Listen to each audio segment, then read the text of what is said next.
Hey, everybody, welcome. Welcome aboard. Little Friday company chat, Friday the 13th. Friday the 13th, folks. Welcome, everybody. Let's get those numbers way up. I have some information to convey, little company live stream.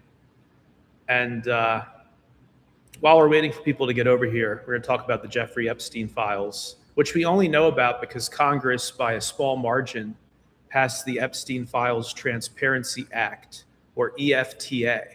Now, the EFTA is like a almost biblical level development in Western politics.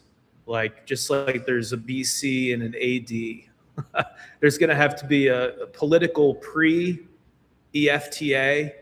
and post-EFTA, because politics and life are different.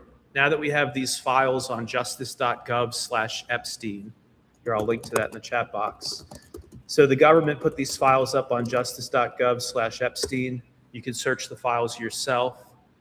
Some researchers have taken all the emails and they've put them into a really nice, visually appealing, like Gmail mock-up, a Gmail inbox kind of design where you can go through and search in a more convenient way than going on the Justice Department's website. So if you want to go to that, it's jmail.world. The website, again, jmail.world. And it's a team of researchers that's taken all the emails and documents and, again, has created a simulated Gmail inbox for Jeffrey Epstein, because that's what he was using back in the day, was a Gmail account. So, again, welcome, everybody. Hey, thank you.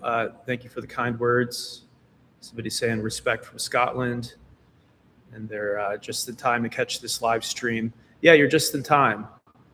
So we've got the biggest scandal of all time, unequivocally. I mean, just without question, the biggest scandal of all time.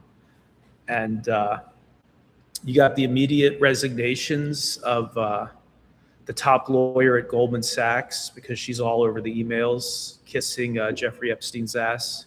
So she's all over the emails, top corporate lawyer at Goldman Sachs. Before that, she worked for Obama back in the Obama White House years. And she resigns like the Flash. Immediate resignation when her emails with Jeffrey Epstein go viral on the internet over the last 48 hours. You think about that. This is one of the most high-powered corporate lawyers and policy people on Wall Street. Why didn't she fight? Why didn't she hold a press conference? Why didn't she threaten to sue? Why didn't she go after some of the journalists talking about her? Immediate resignation.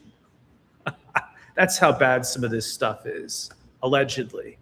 So researchers tell us. And then you got the other resignation, the Sultan, this Sultan who is the head of DP World, Dubai Ports World, one of the biggest shipping and logistics companies on the planet.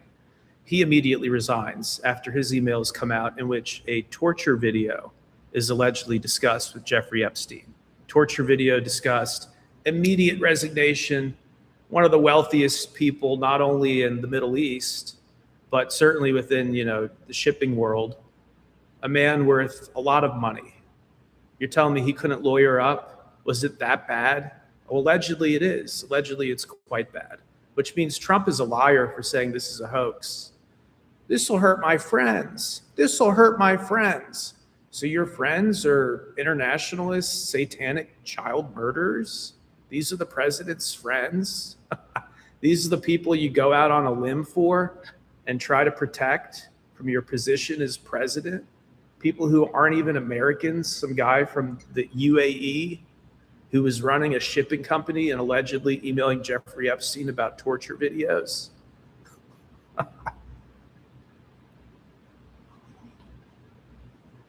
Now you got Joe Rogan. Joe Rogan essentially saying that what I talked about 10 years ago is real.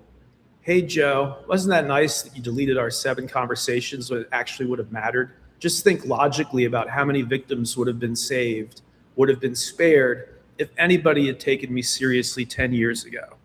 Instead, they deleted most of my stuff, treated me like some kind of pariah, but ultimately the pariah are these people, the people in the fucking emails.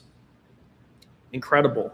And now he's trying to get all the support Joe Rogan and a couple other people who literally went against me directly. Not in the case of Joe Rogan, he just deleted all of our conversations from the internet. He didn't actually publicly rebuke me, but many others did. The journalists at the Daily Beast who were going nuts over the Jeffrey Epstein files. Oh, there's a pizza code language. Oh, am I ever going to get an apology for how you smeared me 10 years ago? No, probably not. Probably not, but we know who was right. We know who was right. I don't feel the need to claim credit for this because it's, what do you have to gain from this? Just like, this is baseline human stuff, human adult stuff. When you see something this despicable, if you're silent, you're either one of them or you're a huge pussy, one of the two. Yeah, rest in peace to Isaac Cappy. Rest in peace.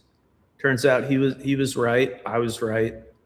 And a lot of people were cowards. A lot of people knew that we were right, and they were just total cowards. It is true that Epstein had a bank account with the, somebody asking in the comments. That is true that his bank account nickname was Baal, or Baal, whatever the fuck it's called, the child sacrifice demon.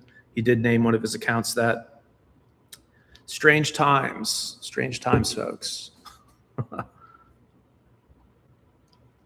yeah, so I think what's really gross, I don't mind people like Joe Rogan LARPing as the heroes now, when again they were silencing this stuff for years by way of making me the most ridiculous person on the internet, or trying and failing. So I don't mind that. What I mind are the people who are in Normieville and are just acting like this is going to blow over. You're being kind of weird. Why do you care about this? Are you a fucking human being? Are you an American? Are you a human being? I don't care what your politics are. Are you even human? When you read through this stuff, why do you care about this? Again, are you a human being? Is there a part of your brain missing? Is like basic social empathy for other humans and children, is that missing? Apparently, in a lot of people, it is. So, got a researcher who says, look, a personal invite from Howard Lutnick to Jeffrey Epstein regarding attending a, quote, very intimate fundraising event with Hillary Clinton at the Cantor Fitzgerald offices on November 11th, 2015. So again, you got Howard Lutnick, who is currently Trump's right-hand man, his commerce secretary, one of his closest advisors. Basically, the tariff stuff is his brainchild. And he was